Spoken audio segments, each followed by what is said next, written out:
In the Pits has new Patreon spots opening up. Whether you want to get directly involved with the show, have a product or brand you want to promote, or just want to show support, In the Pits Patreon has tiers for all levels. Head to patreon.com/inthepitspaintballpodcast to check out the supporter, sponsor, and partner tiers. I'm super grateful for everyone's support over the years, and signing up for a Patreon subscription helps me do more cool things with the show. Enjoy the episode. In the Pits is partnered with 71 Designs, owned and operated by veteran Wade Martin, and partnered with fellow Texas brand Compete. 71 Designs can take your ideas for soft goods, merchandise, and casual wear and make them a reality. Message 71 Designs on Facebook or Instagram to get started today. In the Pits is partnered with BEM Wraps. Behind every mask is a unique and creative player. Tap into it when you order your next custom headpiece. Their Build-A-Band lets you communicate with them one-on-one to make your order just the way you want, all the way down to the color of the stitch. Check out their Instagram at BEMWraps for drops and build videos of them working on orders. They offer very competitive pricing, so reach out today to get started on your own one-of-a-kind headpiece. In the Pits is partnered with Hydra. Designed by players for players, you can outfit yourself in Hydra gear from head to toe. Have confidence that when you make a purchase from Hydra, you are purchasing a well-tested and well-thought-out product, trusted by several top teams, including World Cup Pro Champions Paintball Fit. I personally recommend their Hydra Black knee pads. Purchases over $100 receive free shipping. Head to hydra.fit to browse their selection and discover the Hydra mentality. In the Pits is partnered with Texas Pro player Jared Sherman. In a world where saving time means making money, Jared's local seed bank is making waves in Texas, carrying a large assortment of Texas-approved varieties for use in the Texas Hemp Program, seeds for novelty use, as well as premium genetics bred for solventless extraction. Jared Sherman has the ability to satisfy even the most sophisticated collectors. Head to his website and use code INTHEPITS for 10% off of your orders. In the Pits is partnered with Mariachi Águilas de Oro. Based in Austin and servicing the surrounding areas, these golden eagles will bring life to any event you are having, from birthdays, anniversaries, holidays, corporate events, or even a simple performance to enjoy. Guillermo Padilla, one of their trumpet players, is also a member of the Texas paintball scene. Visit them on Facebook and Instagram to check out some of their past performances, or give them a call to book them for your event today. In the Pits is partnered with XTPL Events. The Extreme Tournament Paintball League is a series put on by the Lukow family of Paintball Fit fame that gives the opportunity for players to learn and grow together as a team. 3-man, Challengers and Champions X-Ball, Draft Mech X-Ball, Super 7s, U3v3, even Glow-in-the-Dark Mech X. There's something for everyone at XTPL. Not to mention prize tosses, raffles, and the infamous Paintball Munching Contest. Events happen throughout the year, and the prizes never disappoint. Sign up for an XTPL event today on PB Leagues. In the Pits is partnered with the San Antonio 3v3 Paintball Series. The series provides local players with an affordable, fun opportunity to experience the excitement of tournament paintball and has already seen events sell out. I personally am the head referee for the series, and I can't wait to see you there. Visit sat3v3.com for details on upcoming events, or head to PB Leagues to register your team today. In the Pits is partnered with QBR. Are you seeking to heal and recover from the toll that paintball puts on the mind and body? QBR has the solution for you. Head to QBRofficial.com and use code PITS10 for 10% off of your order, plus free shipping. QBR, they don't sell broccoli. In the Pits is partnered with Get Dat Shot. Get Dat Shot is a local Texas videographer with numerous events experience filming on the Major League Paintball Pro field. Needing coverage for an upcoming event? Message him at getdat_shot on Instagram and let him know In the Pits sent you. In the Pits is partnered with Paintball Kumite. Paintball Kumite is a program designed by Colt Roberts of professional team San Antonio X Factor to take paintball players of all ages, experience levels, and skill groups and mold them into champions. The program breaks the game down into small, easy-to-learn sessions designed to help you master the fundamentals so that you can elevate your game. Newcomers to the program get a free 1-hour introductory class when mentioning In the Pits. To sign up for a class, message at Paintball Kumite on Instagram.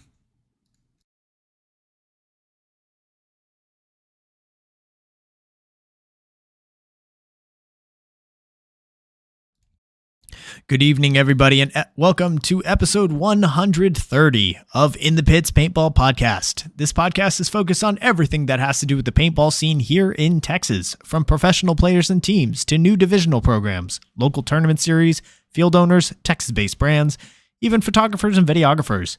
Every week, we'll have a short and sweet episode with a new topic and new special guest. I'm Christian Dallas Smith. I'm a player for the Texas Titans. In this episode, we are going in the pits with Ryan Gray, assistant coach of Red Legion and co-host of The Coaches Show. Ryan, how are you doing this evening? And I'm doing well. Thanks for having me. And congratulations to you. 130 episodes in. You're keeping it rolling. So, yes, sir. It's definitely a labor of love. I know what you guys have hit the year mark at this point, so it's been going pretty strong for y'all. Yeah, we've had, so the Coaches Show's had 56 regular episodes, and then we've done 5 field walks and 2 kind of European special edition shows. So yeah, we're just a little bit over a year. We started the week after World Cup last year.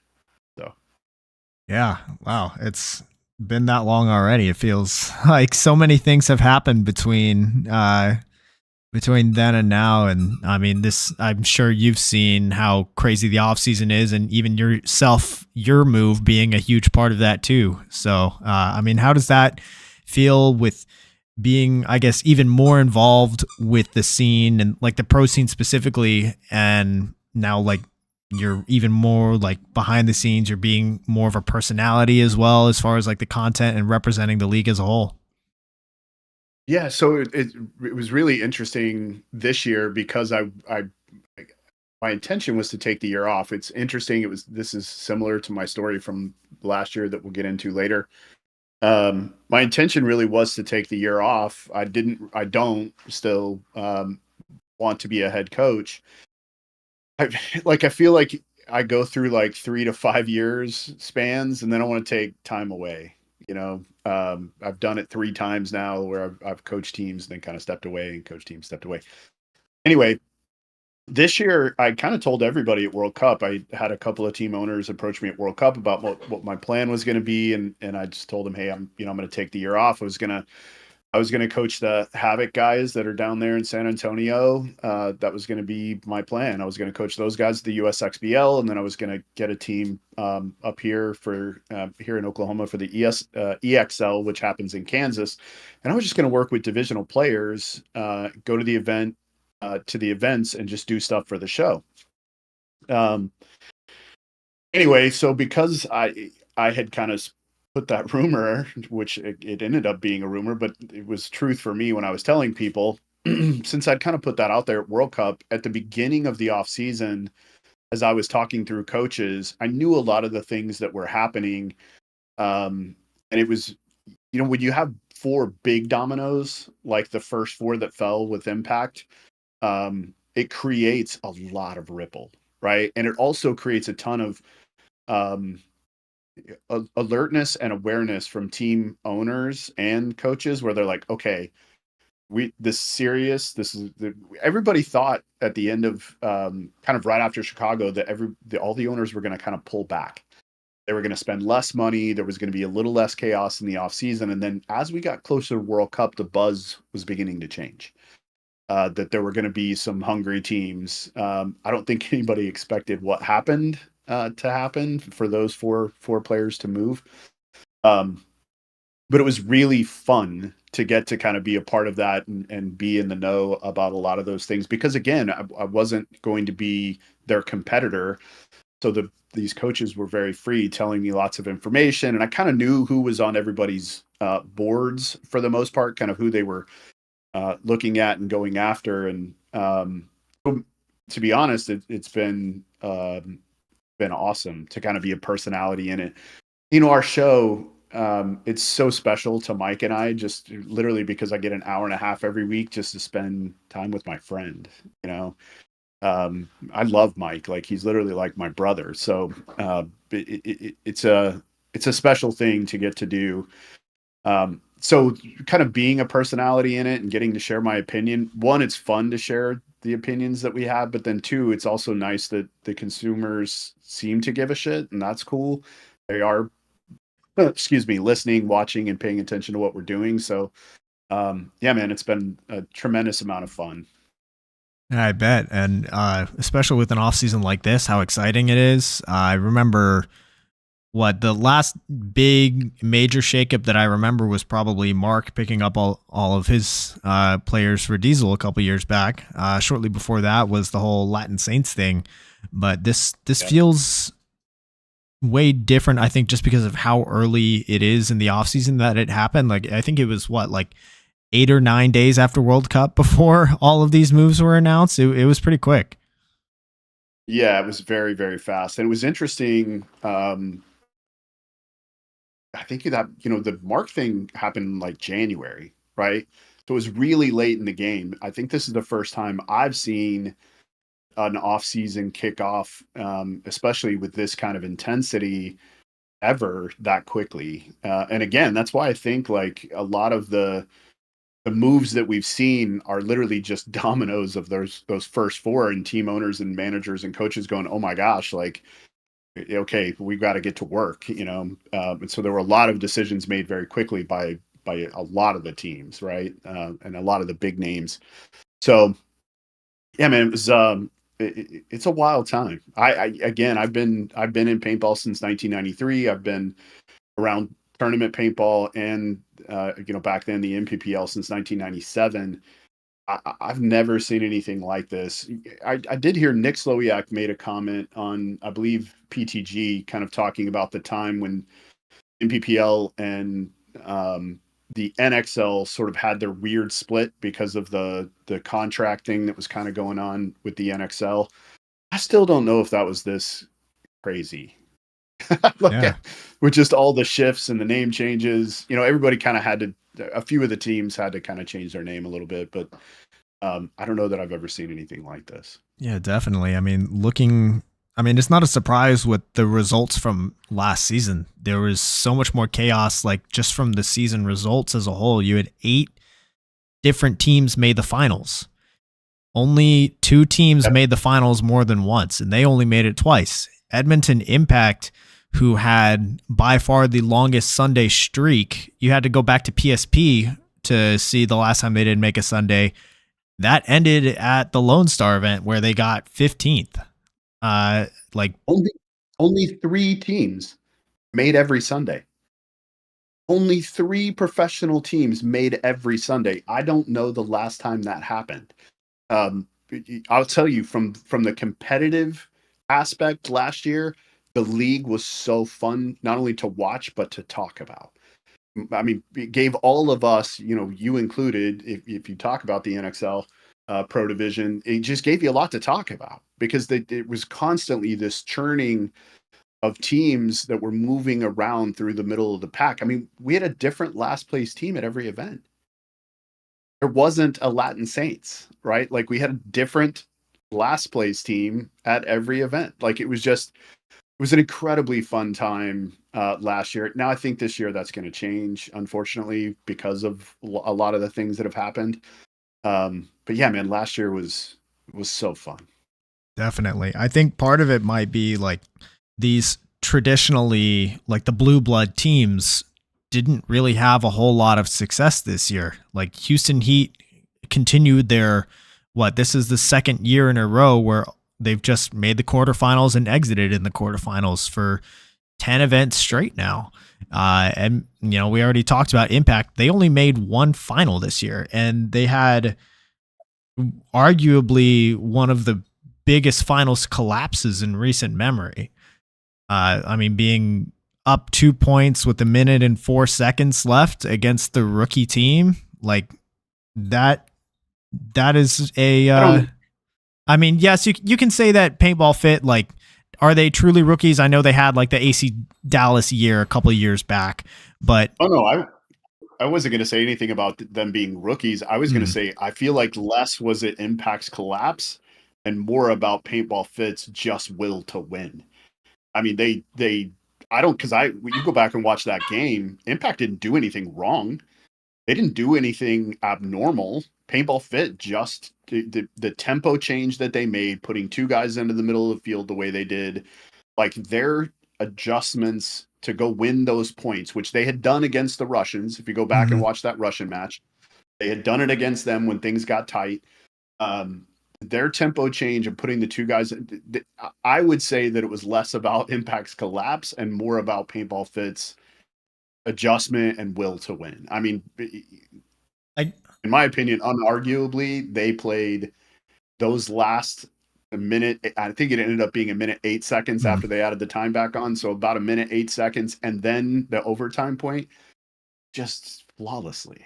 Like flawlessly. Definitely. It was just, yeah. And I don't want to take anything away from them by any means, but I think, understand what you're saying. Yeah. Compared to like Impact standard, right? That was like making one final and then not being able to hold off 2 points in just over a minute is like not what that team is built for. And so now you're seeing like Impact, they are like, it looks like they're refocusing for next year and really trying to come back and like reclaim their place at the top as like being consistently on top. And to do it, they went and like compared to what the rumors were of everybody kind of cutting back on their spending, they went and really reached out and grabbed some key names from across the league, and they weren't the only ones to do so. Like Damage reaching out and grabbing Coach Kevin and Chris Shear. You had Aftershock, I think, grabbed some players as well. I know they grabbed the Bash Brothers. They grabbed who else? They grabbed was it Connor Kelly as well, right? And Connor Kelly. Yeah. And then a couple, like not just a couple, but several other names. Obviously, X Factor going and getting Archie back home. I wouldn't say that is so much of a like power grab move so much as it's like there's a little bit more of like sentimentality there, or Archie coming home, potentially ending his career with X Factor. It's a move that has more things going on there, but there's like I feel like we're at kind of this turn where the Blue Bloods are no longer like they're not just a shoo-in into Sunday every time. You have to really fight for it, and teams are starting to wake up to that and trying to be making moves to kind of get that power back. Yeah, agreed. For sure. So, so let's talk a little bit more. So let's, I guess, catch up since the last time you were on the show 2 years ago. This one's brought to us by XTPL Events.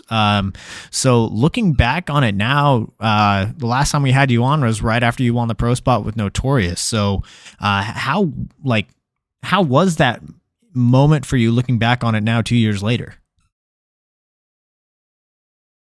I mean, the moment of winning the spot? Yes, absolutely. Yeah, I mean, it was amazing. I think I talked about it on that show with you. Like, the World Cup was the only one of the 4 events I'd never won as either a player or a coach. I'd won all of the other events, some of them a few times. I'd never won a World Cup. I had 5 second place finishes at World Cup and never had won one. So, it was very special to finally get one. And it was awesome to do it with those guys. They had worked really hard. That I came into that team in 2021, kind of telling them, hey, if you do the things I'm asking you to do, stick around for 3 years. I'll stick around for 3 years. I promise you, I'll make you a pro team. And we did it in 2 years. We played Division 2, and then we played semi-pro and won both of those in back-to-back years. And not only to win it, but to do it against Paintball Fit, to win it by 1 point. The story was really good. It was a lot of fun. It was a tremendous amount of fun, and a special moment for sure. Yeah. And I remember at least talking to you at the event. I remember once Blast Camp didn't make it out of prelims, and suddenly the whole like series race was blown wide open. I remember coming to you and saying, hey, if this if this happens, if it's you and Fit in the finals, it's whoever wins takes it all. And this one brought to us by QBR Official. I remember you telling me that you weren't quite sure if that team was ready to take the pro spot, even if you had won it, which you did end up doing. So I guess tell me Right. more, like looking back at that, like what were your reasonings behind those feelings, and do you think ultimately were you right? Yes, I was right. Yeah. So, and that's why I was kind of grinning as you were. I kind of feeling Mhm. that's where this question was going, but yeah, they weren't ready. We as a group needed another year in semi-pro to season and really be able to get the appropriate amount of funding together. The players have to pay a lot of money to play there, and that was always a real challenge that we were kind of having to deal with. In order to be a successful professional program, you have to have all the pieces that go into the program. You can't just be a really good team. You've got to have a good program, which means you've got to have the right kind of pit people. You've got to have a great owner. You've got to have great support from your sponsors. When you start adding in all of these other elements and distractions, it's very improbable that you're going to do well. It's just very improbable. And I think Notorious is kind of a a perfect example of that. When you look at a roster after that first season has turned over multiple times. They've had, several different iterations. They can't seem to keep a consistent core of guys. You've got Ty Bateman and Marky Franz. Logan Dyer came on kind of after. I don't know if that was the first year pro, but Logan Dyer comes in. He's been there. So you really had like four guys who were kind of consistent. Jared Sherman was sort of in and out, didn't play all the events. So it was and again, it's because they were paying so much money. They had to figure out ways to kind of recoup. So it's just not a very stable environment, or certainly not conducive to winning. Right. So yeah, they weren't ready. The group, we weren't ready to go pro and needed one more year for sure. Yeah, it definitely takes a lot to be able to succeed at that level. And I know that roster definitely had talent, and that group of players, I believe, given the right like environment, could definitely flourish. Like, and you saw it at some of these events where they did make a Sunday their first year pro. They did beat top teams. They beat Damage multiple times this past season. Um, but I mean, it's just a shame to see like just not everything going their way in the way that it needed to. And now, a lot of those players are close friends of mine, like Jared Sherman. I know Paul Hubert hasn't been on the team lately, but him, like those guys, I won my very first paintball event with those guys on my team. So I would love to see all of those guys be able to find a spot to land. I hope they do well. It is unfortunate, but I also understand like that's the way the pro division goes. It's pretty brutal at times. I mean, 19th place. That kind of tells you everything you need to know. You know.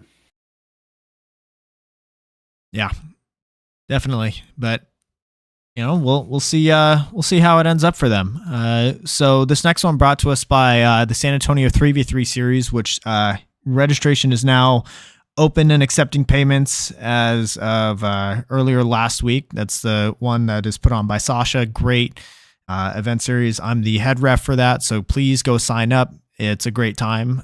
So after that third year together with Notorious, you parted ways and you ended up going to Diesel, and that ended up not being I guess not working out in the way that you guys had hoped. So, looking back at the circumstances leading to you joining up with Diesel, do you regret this move at all, or do you think it was still like the correct decision at the time? Yeah, not at all. I don't regret it even a little bit. I learned a ton while I was there. You know, when we make decisions, or at least when I do, I make them with confidence, right? Like I'm a fairly pragmatic guy. I kind of thought through all of the scenarios. There was, there was just some weird cultural things that were going on at Diesel while I was there. There was some certain. It was just like there was miscommunication things between I think what Mark and I's vision um, for the group, and then some of the guys in the group, and obviously there were guys who didn't want me there because they wanted to do what I was doing. One of them is still doing it. So, but also I think Mark was kind of in a situation where he's spending a lot of money. He's trying to also be a player. He's the owner. He put himself in a very precarious situation, and I think he tried to do it, wholeheartedly and as good as he could do it. I kind of made this comment on the Play the Game podcast after it was over, after I'd left the team, and I kind of said, hey, if the best thing that could ever happen for Diesel is for Mark to step away, grab the clipboard, be the coach. He's already the leader of the team. They all kind of look at Mark and trust Mark. And we probably, and this is my fault too, we had too many guys on the roster that did similar things, which created a problem. I wanted to be able to use Clint Johnson in a couple of different ways that I didn't, because I was put other guys there, and then put Clint in roles that, he did really well at, but he could have been better in other places. Kind of the same thing with Ice, could have used him a little bit differently and a lot more. Mark definitely showed that at World Cup, putting those guys in roles that they could really flourish. And I'm incredibly happy for them. And I've said this kind of anytime anybody's asked me about my departure from there. I hold no ill will toward any of the guys. Mark and I are still good friends, and I think he's really good for paintball. I'm so glad he's going to stick around even as a coach and play in Europe. So no, I don't regret it at all. I think it was a fantastic experience, and it was a great learning opportunity for me, especially about kind of culture. And now that I've experienced it and I've felt it, if I ever get in a position where I see it again and feel it again, I'll now be able to like touch it and fix it. I can change it right away. Yeah, and I know with Diesel, like you weren't the only coach to go through them this year. They also had Mike Hinman for an event that ended up. Last year. Oh, that was last year. Sorry, that was prior to you. Yeah, that was in 2020, 2023. But I guess the point being there that like they had tried a couple of different options that ended up not working out, and then I guess the real coach was the one that they had inside their hearts the whole time. They had Mark, and ends up coming out and just making an absolute statement at World Cup, and very easily could have been the team playing Edmonton Impact in the finals. It was a great showing for them, I thought, and I mean it's cool to see that roster being utilized in a way that I think from the outside looking in, at least for me, I was like, why is Clint Johnson ever leaving the field? Why isn't it? Because it was obvious for me. He was injured. Really? Okay. Yeah. I had several people like, why didn't you play Clint more? And I was like, you mean the guy who's got a bum ankle who hurt it at practice at X Factor? I was like, the dude's been in therapy all, for 6 weeks. He's hurt. So, and that was the other thing. There were a lot of things going on inside of the team that outsiders don't know, because I don't share those things. Like if I've got a player hurt, I'm not telling anybody. I'm not going to say, hey, Clint's hurt, so, don't worry about it. He's going to be less dangerous. So Clint was hurt. We went through 2 events where his ankle, the third event so basically the finish of the Dallas layout, Atlantic City and Chicago, Clint was injured, so I couldn't play him as much as I wanted to. That's brutal. Just with the circumstances of that, I mean, similar to, I think it was Trent Nitta on Aftershock gets hurt the first point for Aftershock in the Lone Star playoffs, and then ends up missing an event and a half because of it, just because of the timing. That's brutal. That's tough. Injuries it's part of sports. Right? Yeah. You're going to get injured. Definitely. So this one brought to us by BEMRAPS. You didn't call it for the year. You ended up joining up with Scalp. Was it Scalp that you ended up joining up with for the World Cup, just offering assistance there? Yeah, so Vincent Lemeltier, who's the head coach there, and I are really good friends. We, in fact, talk probably 2 times a week, even still. Um, I'd mentioned to him that I may not be with Diesel for World Cup, and that I wanted to come to Scalp and do some video and do some things for the show. Um, and he was like, "Yeah, that'll be great. You can stay in the house with us." And I was like, "Yeah, that's perfect, man." And then like 20 minutes later, he sends me a message. And was like, "Hey, why don't you just come help me?" He's like, "I'd love to have your assistance." And so anyway, I ended up with Scalp at World Cup. Yeah, I mean, it was cool to see that you didn't just, hang it up for the season and that there were teams still interested in your expertise. So, like, in your opinion, what is it that you think that you offer as a coach or as an assistant, as a staff member for a team that can help, like, give them that edge over the team that they're playing against? Yeah, man, I think I read the box really well. I understand player tendency well. I'm obviously very talented in player development. I've taken 3 different teams from divisional to pro.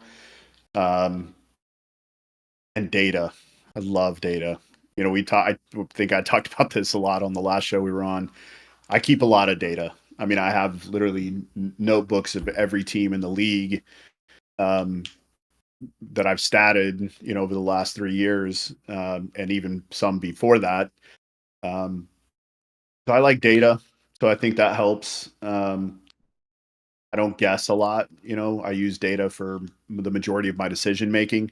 As an assistant, so just kind of dive into the Red Legion thing. I know we're going to get there in a second, but like one of the things I'm doing for them is I won't come to the prep weekend, which at first I thought was really weird, that I'm not going to be at the prep weekend. And when Alexi, who's the head coach, told me why, made perfect sense. And my record against Russian Legion is really good. I mean, dating all the way back to 2007, when I was coaching X Factor. My record against them is good, and so he said, "Well, I want you to come in on Wednesday, track everything we're kind of doing on the practice on Thursday for the 2 hours that we'll play, and then I want you to tell us based on what you see how you'd beat us." Or how you'd slow us down, or things that we need to change. And I want you to come in with fresh eyes.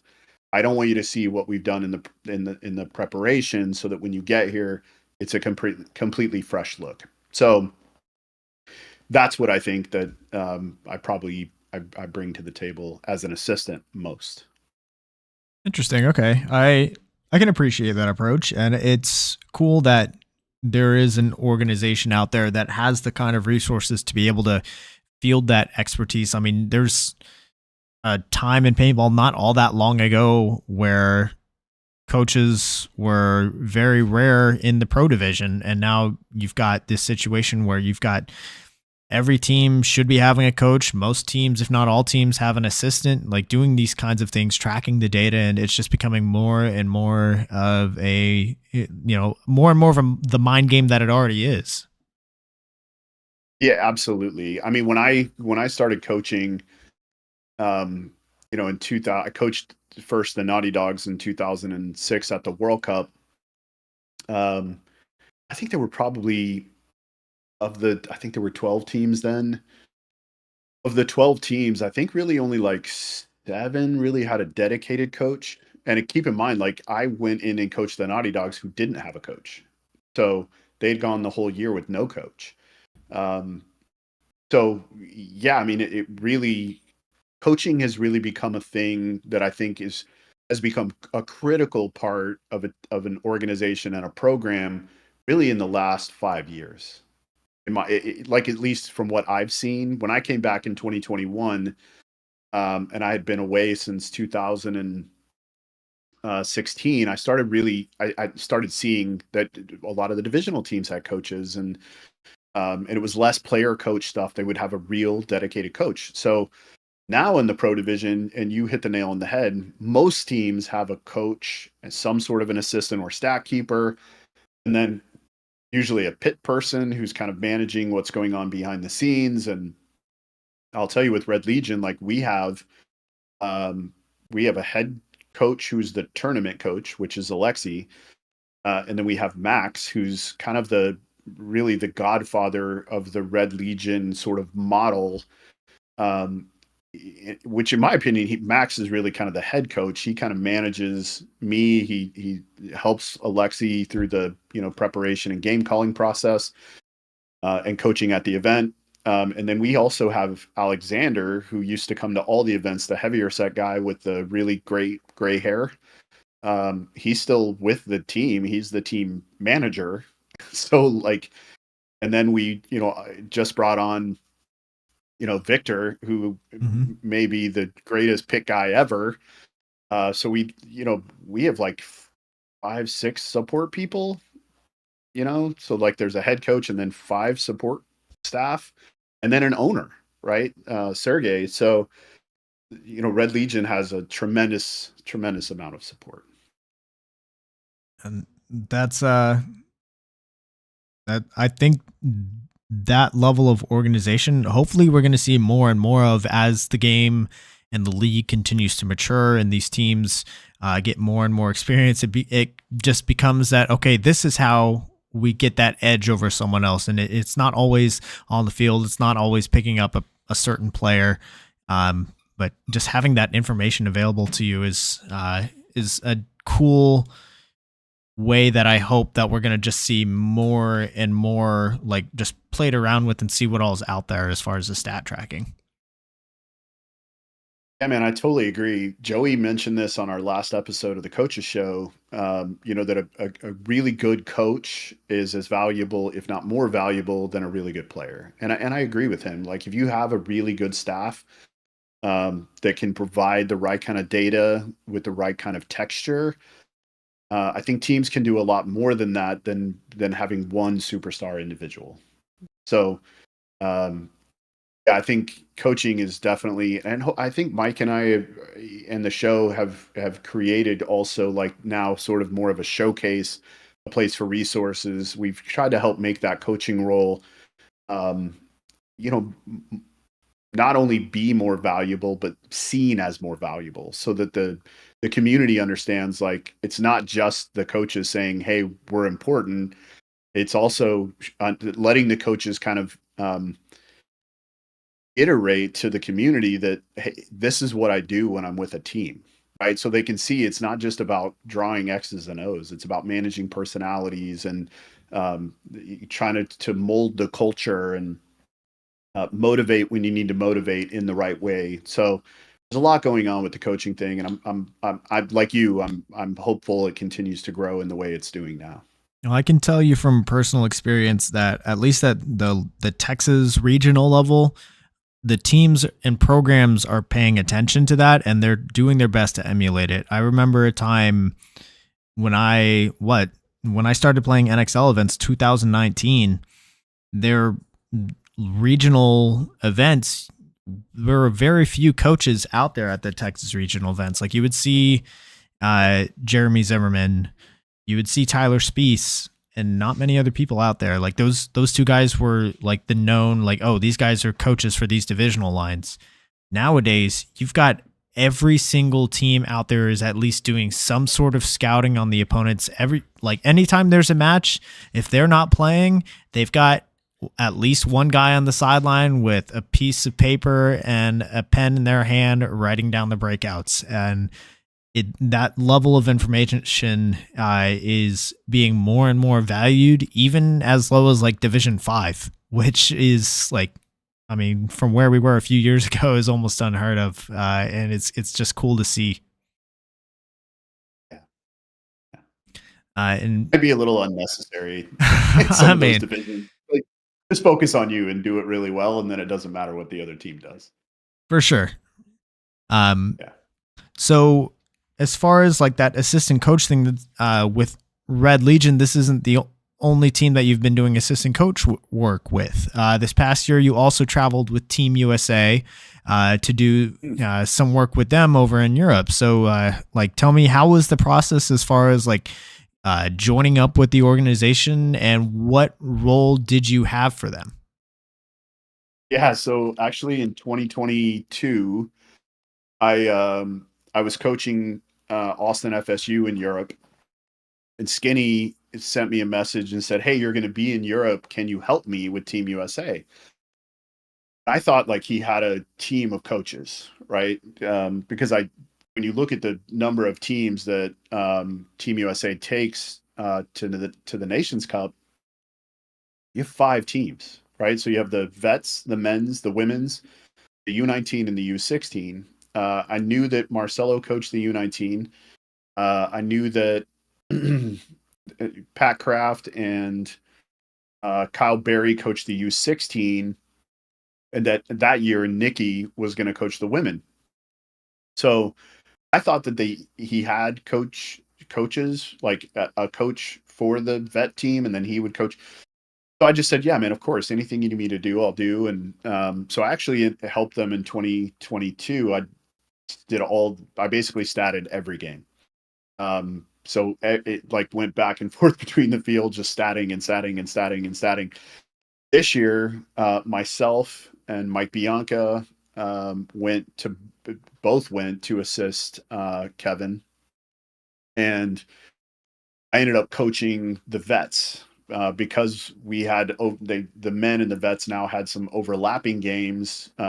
Skinny needed me or Mike, and Mike ended up actually coaching the U16 team because they also had overlapping games. So we ended up kind of head coaching a couple of teams, which was a tremendous amount of fun. But it came about just simply because I was there.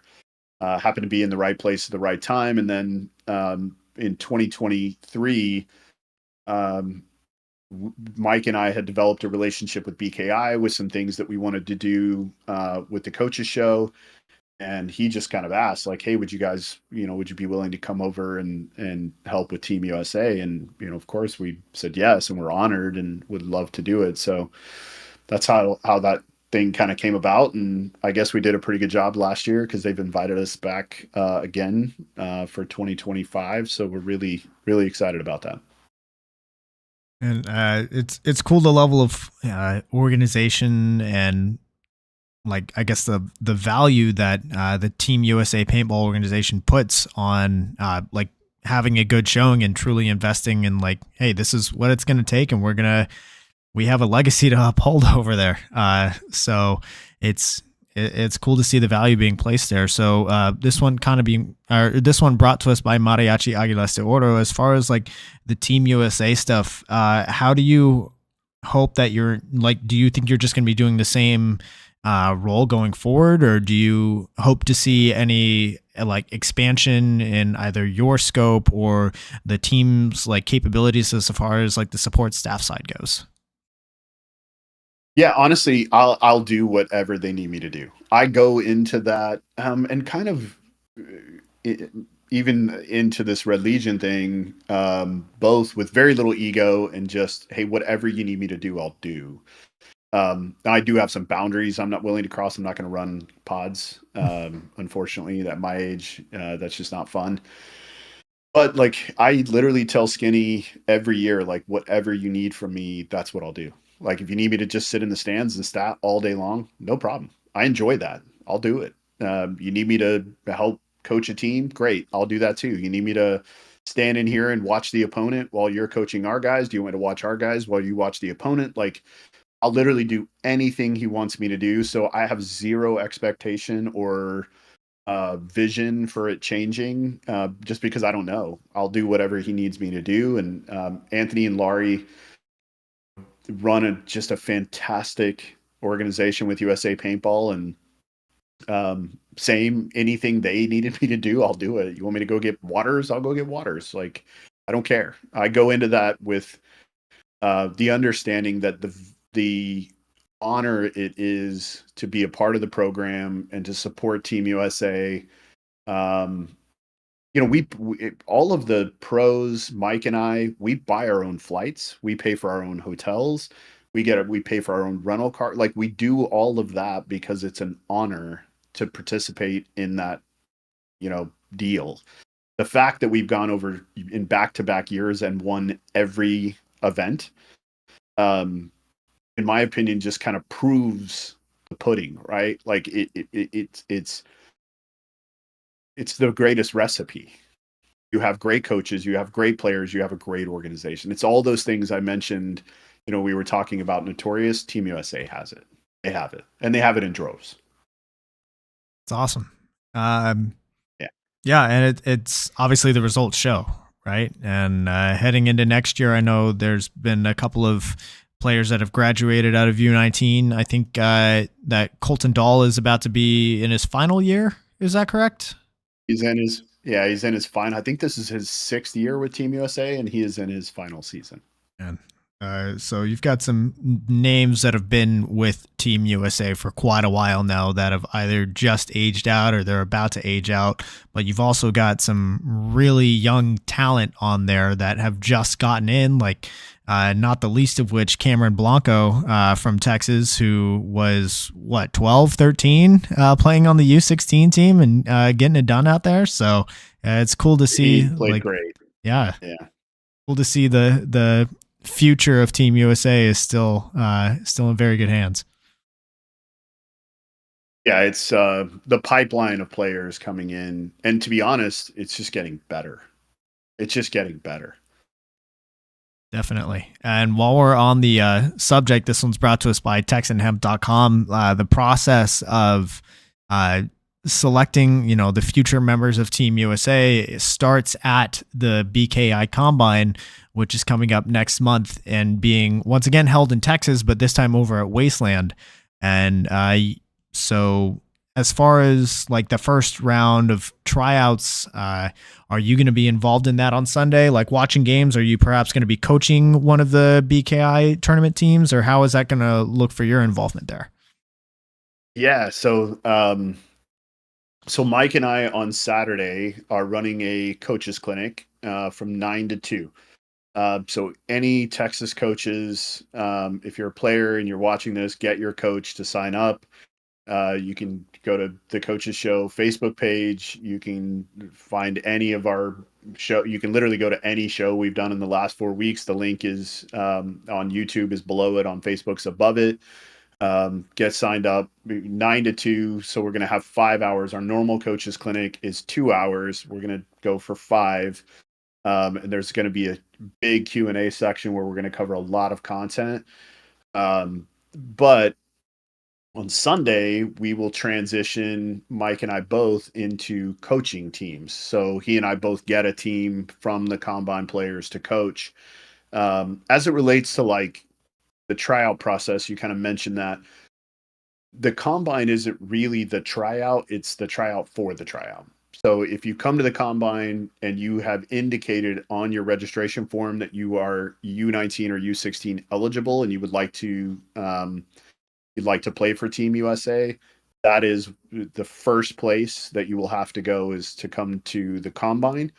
They then will pull you aside, let you know, or it could happen after. I'm not quite sure how Marcelo does that, but they'll let you know, hey, you're invited to the Team USA tryout or not, and then you'll go to the tryout, which I believe is going to happen earlier this year. I think it's going to happen in March, maybe March or April. They're going to do the trial earlier so that the guys have more time to play together before they go over to the event. This year, I think in 2024, they only had, I think, 2 or 3 practices before going to the event. I think they want to increase that a little bit. Cool. Well, I know, like I attended the coaches clinic that was at the Dallas event this year. I thought it was definitely worth the time, worth the investment, and I took a lot away from it, not just as a coach for our lower divisional teams, but as a player as well. Just knowing like, hey, this is the important stuff to pay attention to, and these are the kind of mindsets you have to be in. So, as I understand it, for your upcoming clinic, you have a new lesson plan for this. So can you tell us more? And this one brought to us by Paintball Kumite. Can you tell us more about like what all is it that you plan to go over for this one? Yeah. So great question. Yeah, it's all new curriculum with the exception of one piece where we're going to talk about team culture. That's something we touch on every clinic we do, regardless of what the topic is. We have a section where we talk about culture every time because it's critical to the success of your group. So the first parts we're going to kind of talk about are running an effective tryout, how to understand your deficiencies as a team, what kind of players you need to be looking at. Do you need them? Do you not need them? I think a lot of teams pick up players just because they're really athletic, without really understanding, do we have a need for this player and the style in which they want to play? So we're going to cover that. We're going to talk about, I have the entire agenda is on there's an event that I made on the Coaches Show Facebook page. The entire agenda is on there so you can get a better understanding of what the curriculum is going to look like. But again, to me, the most important part of that is we're going to have literally like an hour and a half after lunch where it's really open, where we're going to talk about whatever the coaches want to talk about. We're going to help them problem solve. Hopefully, we get some good questions. We can help you. I think we did that for a little bit in Texas. I think we had like the last 20 minutes where we were able to open the floor and do some problem solving with coaches. And but again, to have an hour and a half is going to be huge. It's going to be huge. This one brought to us by 71 Designs. Like having that extra time for this one, what does it like as far as like your lesson planning goes? What does it allow you to do? Are you planning on covering like same number of topics, but in much greater detail, or are you planning on covering more things? Like how does that extra time help you out? Yeah, we're going to cover more things, and we get to spend more time on each topic, right? So we're like in our 2-hour clinic that we do at the NXLs, which we are going to do 2 of those this year. But in that 2-hour block, we have to be very cautious of time, right? So we may get 15 minutes on a topic that really needs 30, but we only have 15 in the block, right? So we're going to get to go into significant more detail. We're going to have access to video. So we're going to pull up some video. We're going to show some examples of the things that we're talking about as we're talking about them. One of the sections we're going to talk about is how to do some scoring in your tryout process and do it correctly with real legitimate key performance indicators. And then there'll be some drills that we'll show. I'm going to bring some things from Red Legion that will help to better understand like where a player really has deficiencies. And sometimes also, not sometimes, but also in some of these drills, you'll even be able to see team deficiencies based on how, like if you have 3 players who run this drill and they all 3 score poorly, you have a team problem.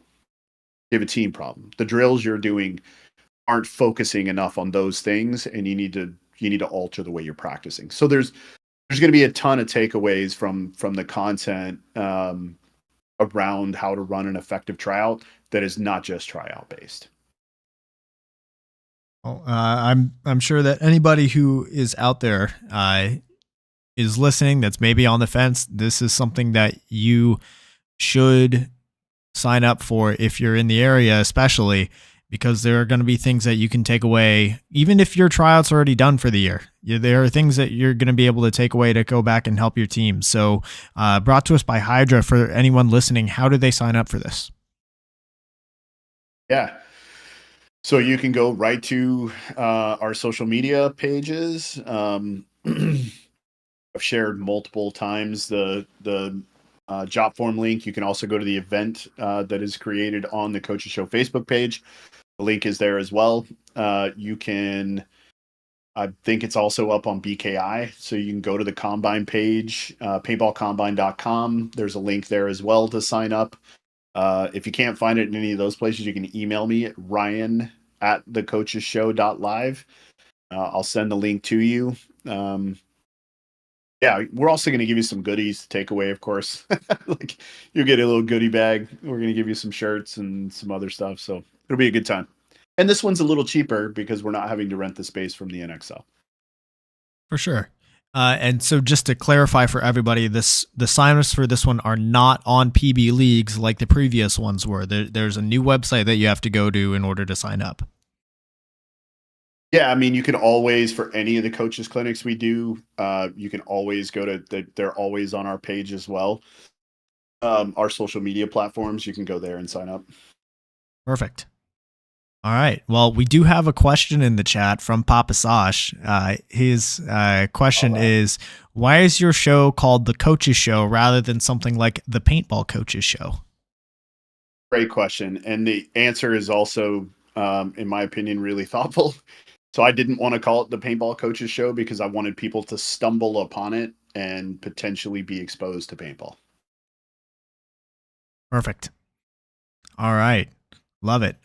So Ryan, this is a question that I asked you last time you came on the show. It's a question that I ask everybody that comes on. It's brought to us by Get Dat Shot. Once again, message him, GetDat_shot on Instagram if you're needing media coverage for the upcoming 2025 season, either in Texas or at the NXL. So is there anybody in the game of paintball? It could be a team, a player, a brand, a project, a community member that you believe deserves more recognition for what they're doing?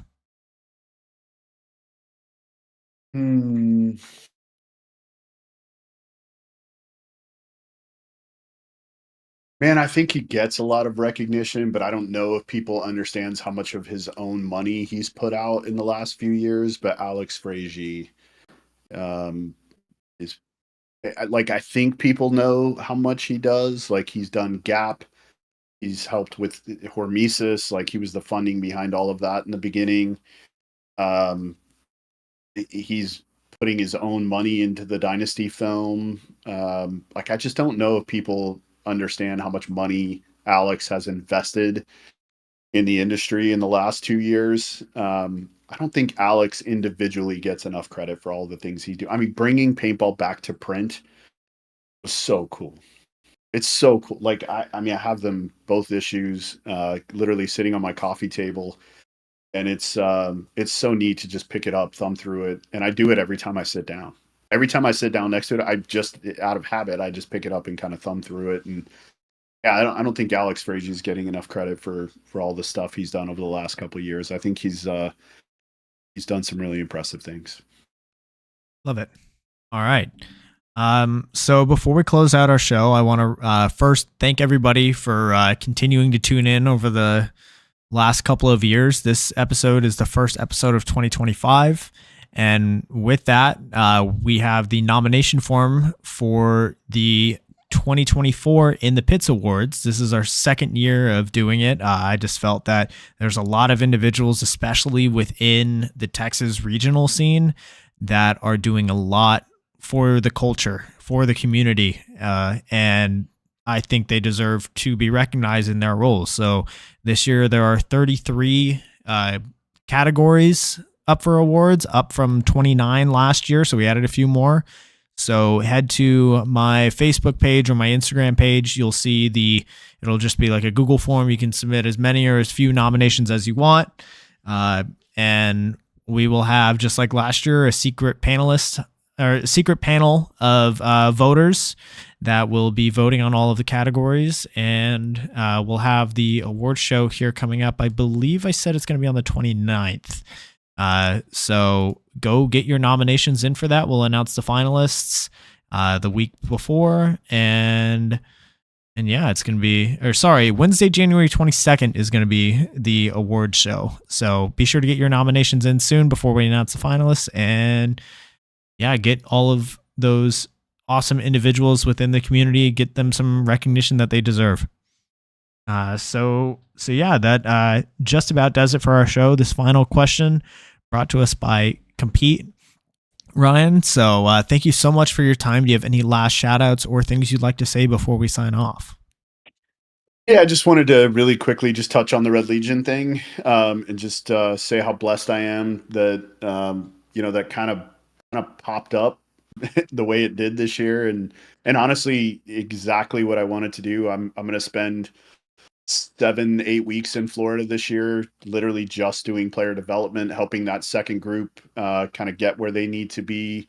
Also, I've had an opportunity since Mike Arena was brought on to Red Legion, to work directly with him, and it's been it's been a real joy. So yeah, I guess my shout out would be, just to thank Kirill and Sergey and the team at Red Legion for bringing me in and allowing me to do exactly what I want to do. It's kind of the perfect fit, and I feel blessed and kind of undeserving at times, to be put in such an amazing situation. I mean, to go from being on a couple of teams over the last few years that haven't been very successful to get to participate with a team that won the series and by a lot.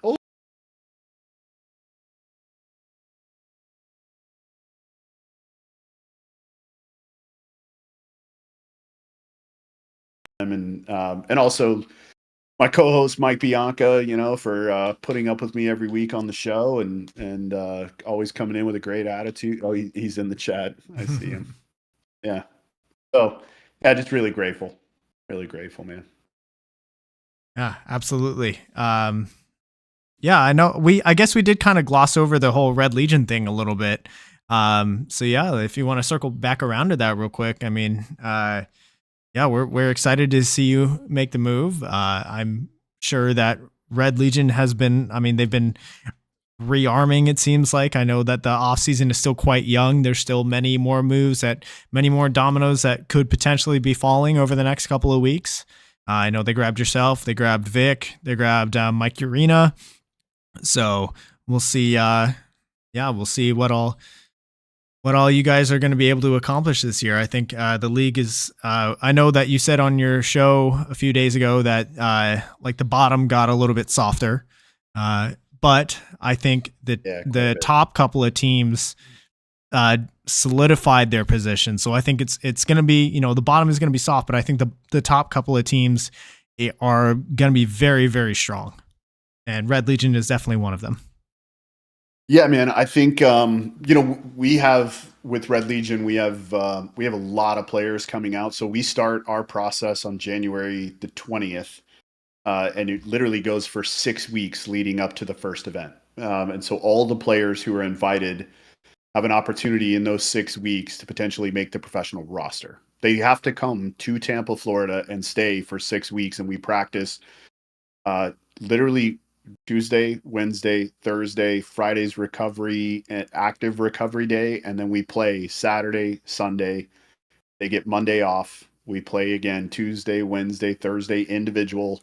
Like it's a real professional process. So there will be, I think, some names that are showing up to that tryout that haven't been announced yet that I think are really cool. There's also some international talent. There's a few guys coming over that I've been watching for the last 2 years in Europe that are going to come over and see if they can make the team, which is also very exciting. But yeah, the whole thing kind of came about. Kirill reached out to me, and I told Kirill at World Cup that, hey, I'm, just like I told everybody else, I'm taking the year off. I'm just going to work with some divisional teams, really want to get back into player development.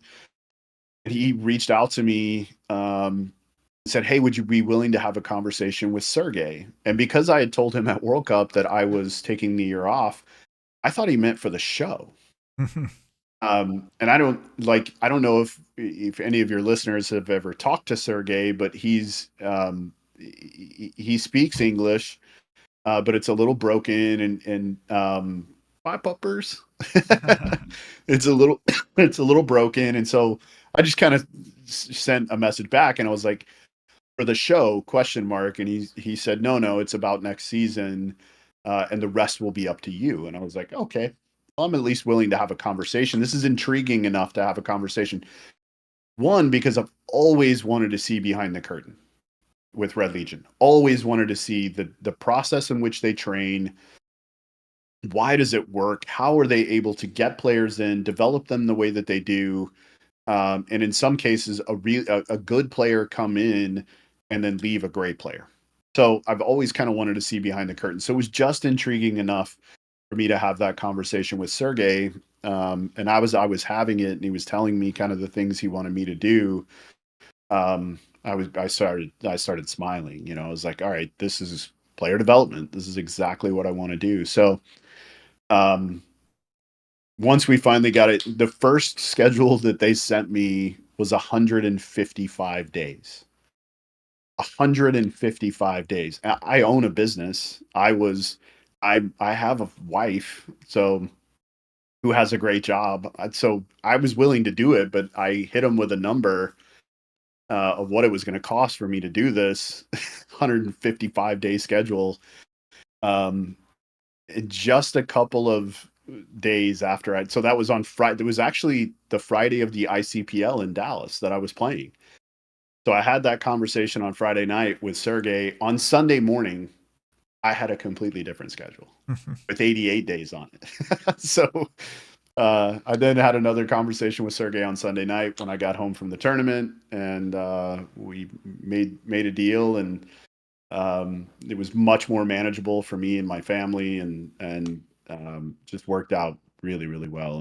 And again, I'm incredibly grateful to get to be a part of the process. It's been so interesting. I mean, the way that they rank players, I should say we rank players, is they kind of have this like A1, A2, B1, B2, C1, C2. There's 12 levels. And Kirill kind of talks about this on his episode on the Coaches Show, where he talks about kind of the way these levels work, all the KPIs, how they kind of fit together.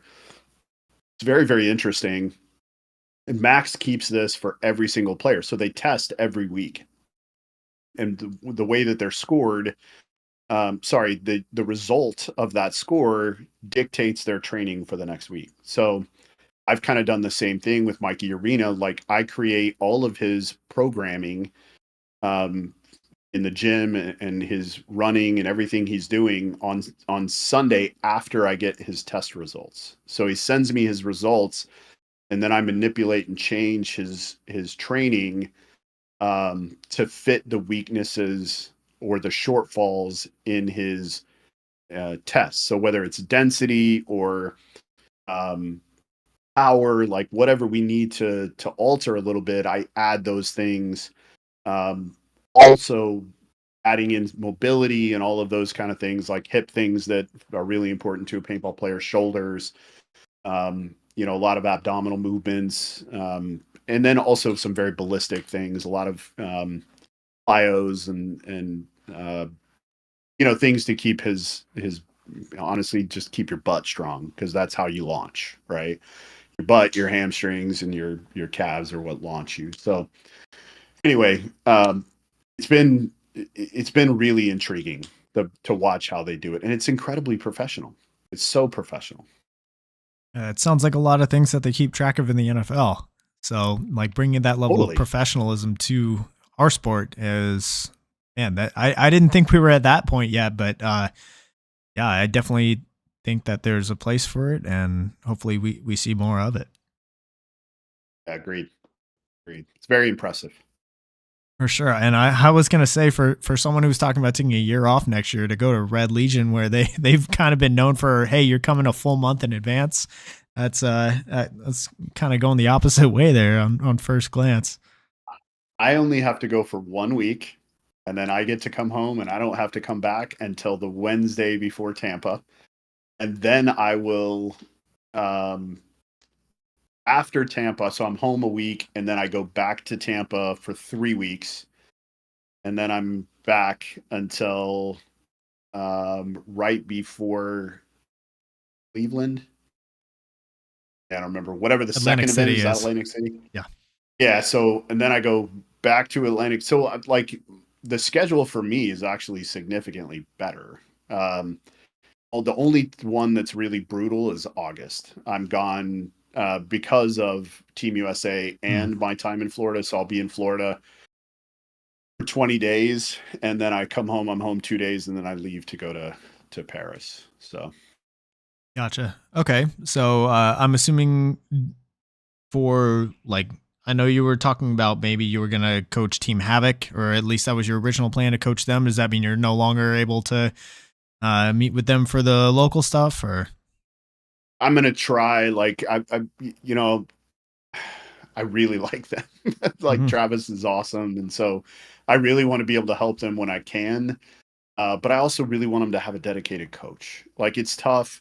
when I can only be there fractions of time, I really like to be sort of all in or all out.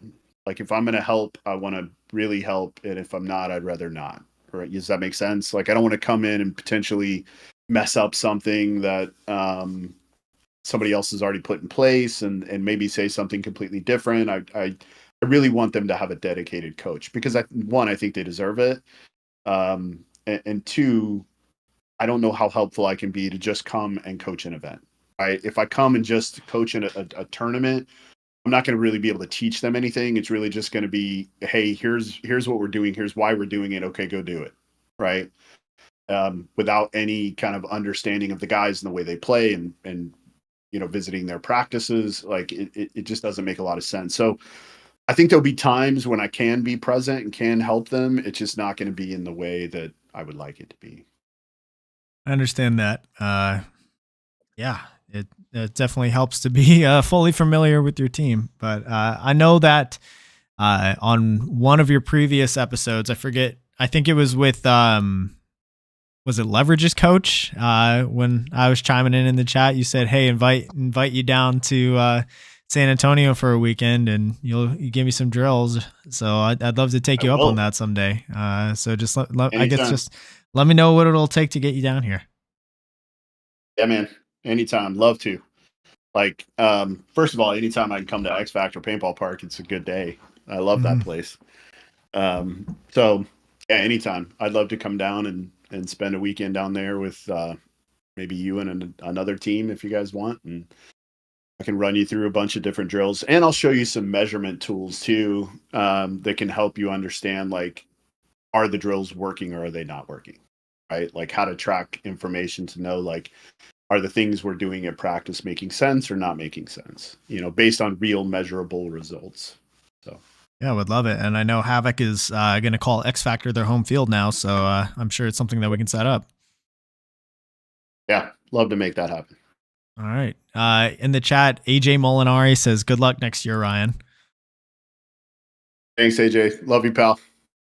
Yep. And yeah, it looks like Mike's a little bit jealous of you and getting access to your process, but yeah, it's going to be cool to see that. I mean, both of you guys on the Coaches Show now being at the helm with some of the greatest organizations to ever play the game. So it'll be fun to watch how both of you bring this data and this new school approach to these historic teams.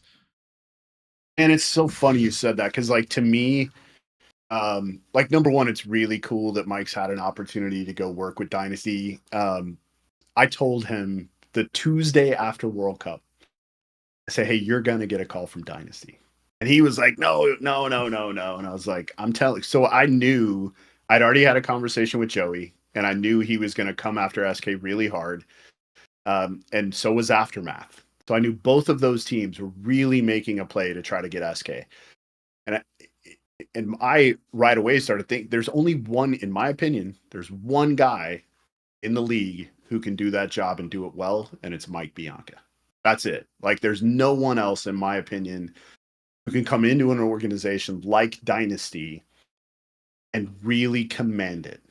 Does that make sense? Like, really be able to motivate that group of men, give them structure, make it make sense to them, and then follow it. Right? Not just like hey, here's what we're doing, here's why we're doing it, and then go do it, but literally, like, give them agendas, itineraries where they understand, like, these moments that we get together are critically important. Here's why they're important. Here's why we're doing this, and then all buy in. He's the only one, in my opinion, that could do it and make it make sense. And a few weeks went by, and I said, hey, did you get a call yet? And he said, no, I didn't get a call. And I already had talked to Joey and knew that SK was leaving. I already knew it was happening. So anyway, he says, no, I didn't get a call. I've kind of given up. And I was like, stay by your phone. You're going to get a call. Well, it just so happened, I think it was the next day, he sends me a message and was like, hey, I just got a weird message from Maddie Marshall, and I think I might get this call. And I was like, okay, I think you will too, right? And so, and I don't want to give the whole story away because that's Mike's information to share, but He ended up getting the call, and he and I had a good conversation about it. And Mike is such a he's so family oriented that his only real concern with taking the job was the Hurricanes. It was just the Hurricanes, like how all of them were going to feel about it, how they were going to react to it. He called every single player on the Hurricanes one-on-one, told them that he'd gotten the offer, asked them their opinion. I mean, it was his only concern was how the Hurricanes guys were going to feel about it. Even after he took the job, you saw him. He went to the Hurricanes tryout and helped them with the tryout. Oh yeah. Yeah, it was. I mean, he's just like a character like that is just, it's unreal. For sure. And for those who want to know that full story, I know Dan Shelley was in the chat, and if you go listen to Shelda Podcast, he had Mike on a couple of episodes back, and he tells the story. So go listen to it, get the full thing. All right. Yeah. All righty, Ryan. So I think. Yeah, by the way, congratulations to Dan. Yeah. Jumping off the cliff and doing this silly podcast thing. There's been so many podcasts that have come around in the last year, and it's awesome to see. I think there's so many more of these stories and angles that we can showcase. I mean, you've got Dan's, you've got Clint Riddle's. I know Joe Barrett started his in the last year with the travel paintball passport. Like there's so many more of these stories and just the media coverage in general that we've had a major hole for. And now it's starting to be filled by some of the most passionate people that I know in the sport. And it's what I love about each one of them too, is that each one of them is unique. Like yours really being focused on Texas paintball and the division, and what you do for all the divisional teams is unheard of. Like they have no idea how blessed they are to have you doing what you're doing and showcasing them. Dan, he and I were just talking about this, I think yesterday. I love his show because he gets really into the personal side of the show he did with Alex and Ryan both, I thought were, and Mike also was just, they were so good. And you get, it's like you're sitting having a conversation with the man, right? Not the characters that, we kind of play in the league, but like you're talking to him from a really humanistic perspective that we don't get very often, right? Like the story that Alex tells about paintball saving his life was very cool, man. And it was like, very vulnerable. And Dan has how smooth his voice is. He just has a way of getting these guys to open themselves up in a very unique way. And then, the Spick and Span show being what it is. And then, like, I've listened to a few of the Paintball Passport ones, but they get so long that I just don't have 3.5 hours sometimes to spend listening to a podcast unless I'm in the car driving, which doesn't happen very often because I work from home. And I haven't listened to any of Clint's. I didn't really even know Clint was doing a podcast, so I'll have to go check out some of his stuff. But yeah, man, each one of the ones that I listen to on a regular basis, I listen to them because I'm connected to it, right? Like I'm connected to it in a way that, like you have several that I listened to the Archie one, and like if you have a guest on that I'm really compelled by, I'm going to listen, right? And some of your stuff I just drop in to say hi because I want to support you. But then like Dan's, I've listened to all the ones Dan's done just because, again, I feel like you're hearing stories that I don't ever get to hear from those guys. And I've known some of these guys for, 27 years. And I learned something new from each time, I didn't learn anything new about Mike Bianca. Yeah, it's cool to be able to get some of these stories out, especially for like the doing it for the Texas scene. It's just such a big scene, and I feel like that at least since I started the show, I've definitely felt that there's more connection there between the different cities, between the like different divisions, between people like the vendors, community members. Like there's a lot more connection there, and I've definitely noticed the importance of keeping something like this going, which kind of looping back around to the In the Pits Awards, go get those nominations in. I really want to be able to feature all of these deserving individuals all across, not just the players, not just pro players, not just pro coaches, like get the community members, the field owners, the referees, the staff, the event staff, like get all of these men and women there, like get them their flowers. Yeah. Yeah. It's very cool. All right. So I think that does it for our episode. Ryan, thank you so much for coming on again, and everybody online, thank you so much for tuning in. Be sure to go follow Ryan at Ryan Gray Coach on Instagram. Also go follow The Coaches Show at thecoachesshow.live. What other guests would you like to see on the show? Be sure to leave a comment down below. While you're at it, hit that subscribe button. The show goes live weekly here on youtube.com/@inthepitspaintballpodcast. Recordings are posted to YouTube, Amazon, Apple Podcasts, and Spotify the next day. Quick shout out to my partner and sponsor tier subscribers on Patreon. Get That Shot, Paintball Comité, Compete, BEMRAPs, Hydra, XDPL Events, Mariachi Aguilas de Oro, San Antonio 3v3 Series, 71 Designs, TexanHemp.com, and QBRofficial.com. We'll see you guys next week for episode 131, where we're going to be showing off the finalists for each category for the In the Pits Award. So get those nominations in. And if you have not signed up for the Coaches Clinic at the BKI Combine, go do that. Ryan, do you know how are you doing on the signups right now? How many spots are left? Yeah, there's no cap. There's no perfect. cap. We have a giant space. Yeah. So the more the merrier. Awesome. Perfect. Well, go get signed up. Are there any like swag bag things that they need to sign up by a certain date for to be able to get their size or whatever? No, we'll have a bunch of sizes. Awesome. All right, guys. So we will see you next week. Maybe you'll see more of my new puppy that you saw on stream.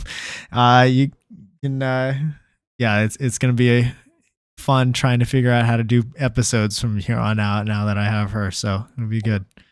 More puppies. Yeah, I'll take her again. One more. Oh, she's right here. Come here, Bella. Come here. All right, one more showing. Yes, come here. All right. So.